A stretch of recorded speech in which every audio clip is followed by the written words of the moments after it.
വായനയ്ക്ക് grace mark അടുത്ത വർഷം മുതൽ. വിദ്യാർത്ഥികൾക്ക് വായനയ്ക്ക് ഗ്രേസ് മാർക്ക് നൽകാൻ സർക്കാർ ആലോചിക്കുന്നതായി ചീഫ് മിനിസ്റ്റേഴ്സ് മെഗാ ക്വിസ് സമ്മാനദാന ചടങ്ങിൽ അധ്യക്ഷത വഹിച്ച മന്ത്രി വി ശിവൻകുട്ടി പറഞ്ഞു. അടുത്ത അധ്യയന വർഷം മുതൽ നടപ്പാക്കും. 10 മാർക്ക് വരെ കൊടുക്കാനാണ് പരിഗണിക്കുന്നതെന്ന് മന്ത്രി പറഞ്ഞു.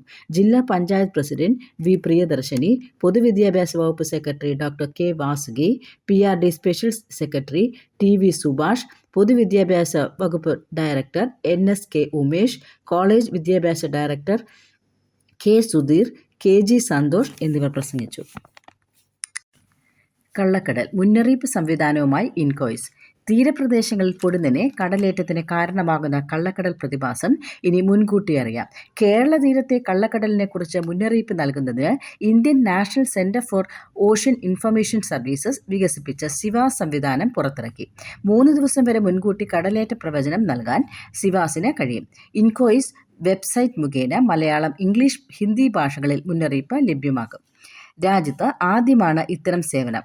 കള്ളക്കടൽ കേരളത്തിന്റെ ആവർത്തിച്ച് റിപ്പോർട്ട് ചെയ്യപ്പെടുന്നതും താഴ്ന്ന പ്രദേശങ്ങൾ ഏറെയുള്ളതിനാൽ ആഘാതം കൂടുന്നതും കണക്കിലെടുത്താണ് ഇവിടെ സേവനം ആരംഭിക്കുന്നത്. ആവശ്യമനുസരിച്ച് മറ്റ് തീരമേഖലകളിലേക്കും സിവാസ് വ്യാപിപ്പിക്കുമെന്ന് INCOIS director doctor TM Balakrishnan Nair അറിയിച്ചു. ദക്ഷിണ സമുദ്രത്തിൽ ഉത്ഭവിച്ച ആയിരക്കണക്കിന് കിലോമീറ്റർ സഞ്ചരിച്ച ഇന്ത്യയുടെ തെക്കുപടിഞ്ഞാറൻ തീരത്ത് എത്തുന്ന സ്വെൽ സർജുകൾ തീരപ്രദേശത്ത് വെള്ളപ്പൊക്കത്തിനും വീടുകൾ തകരാനും കാരണമാകാറുണ്ട്. ഈ സമയം കാറ്റ് ദുർബലമായതിനാൽ ദുരന്തം തീർത്തും അപ്രത്യക്ഷമായാണ് എത്തുന്നത്. പുതിയ ഇനം ദിനോസറിന്റെ ഫോസിൽ സഹാറ മരുഭൂമിയിൽ കണ്ടെത്തി. തലയിൽ വാളിന്റെ ആകൃതിയിൽ 50 സെന്റിമീറ്റർ പൊക്കമുള്ള കൊമ്പ്, വായിൽ കൊളുത്തുപോലുള്ള പല്ലുകൾ, മുതുകത്ത് കപ്പൽ പായ പോലുള്ള വലിയൊരു ഭാഗം, ഡ്രാഗണിനെ അനുസ്മരിപ്പിക്കുന്ന നീണ്ട മുഖം. ആഫ്രിക്കൻ രാജ്യം നൈജറിൽ സഹാറ മരുഭൂമിയിൽ ഉൾപ്പെട്ട ജെൻകബി മേഖലയിൽ കണ്ടെത്തിയ വമ്പൻ ദിനോസറായ സ്പൈനോസോറസ് മിറാബിലസിന്റെ സവിശേഷതകളാണ് ഇവ. ഭാഗികമായി ജലത്തിൽ ജീവിച്ചിരുന്ന ഒരേയൊരു ദിനോസർ. ജനുസായ സ്പൈനോസോറസ് ഗണത്തിലുള്ള ദിനോസറുകളെ നേരത്തെയും കണ്ടെത്തിയിട്ടുണ്ട്. ജുറാസിക് പാർക്ക് സിനിമകളിലും ഇവ പ്രത്യക്ഷപ്പെട്ടിട്ടുണ്ട്. ഈ ജനുസിലെ ഏറ്റവും വലിയ ദിനോസർ സ്പീഷീസാണ് മിറാബിലിസ്. 12 മീറ്റർ നീളവും 5 മുതൽ 7 ടൺ ഭാരവും ഉണ്ടായിരുന്ന ഈ ഭീകരൻ 9.5 കോടി വർഷം മുൻപാണ് ജീവിച്ചിരുന്നത്. ആറ്റുകാൽ ഭഗവതി ക്ഷേത്രത്തിലെ പൊങ്കാല ഉത്സവം ഇന്നു മുതൽ. ആറ്റുകാൽ ഭഗവതി ക്ഷേത്രത്തിലെ പൊങ്കാല ഉത്സവം ഇന്ന് ആരംഭിക്കും. വൈകിട്ട് 5:30 ദേവിയെ കാപ്പുകെട്ടി കുടിയിരുത്തുന്നതോടെ ഉത്സവം തുടങ്ങും. ഉത്സവത്തിലെ പ്രധാന ചടങ്ങുകളിലൊന്നായ തോറ്റംപാട്ടും ഇന്ന് ആരംഭിക്കും. രാത്രി 8-ന് കലാപരിപാടികളുടെ ഉദ്ഘാടനം നടൻ മോഹൻലാൽ നിർവഹിക്കും. ട്രസ്റ്റിന്റെ ആറ്റുകാൽ അംബ പുരസ്കാരം മോഹൻലാലിന് സമർപ്പിക്കും. രാത്രി 10-ന് നന്ദഗോവിന്ദം ഭജൻസ് ഉണ്ടാകും. മാർച്ച് 3-നാണ് ആറ്റുകാൽ പൊങ്കാല.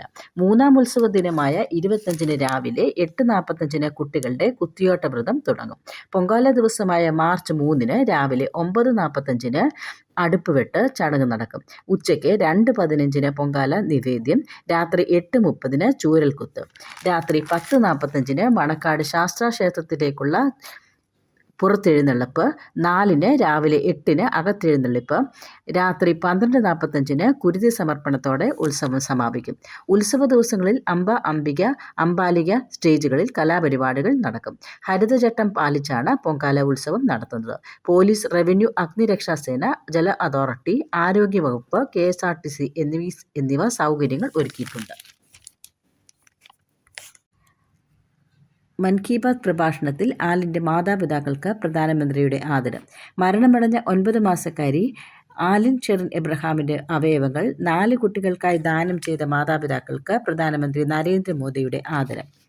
അരുൺ എബ്രഹാമിൻ്റെയും ഷെറിൻ്റെയും തീരുമാനം ഓരോ ഇന്ത്യൻ പൗരൻ്റെയും ഹൃദയം നിറച്ചെന്ന് മൻ കി ബാത്ത് റേഡിയോ പ്രഭാഷണത്തിൽ മോദി പറഞ്ഞു.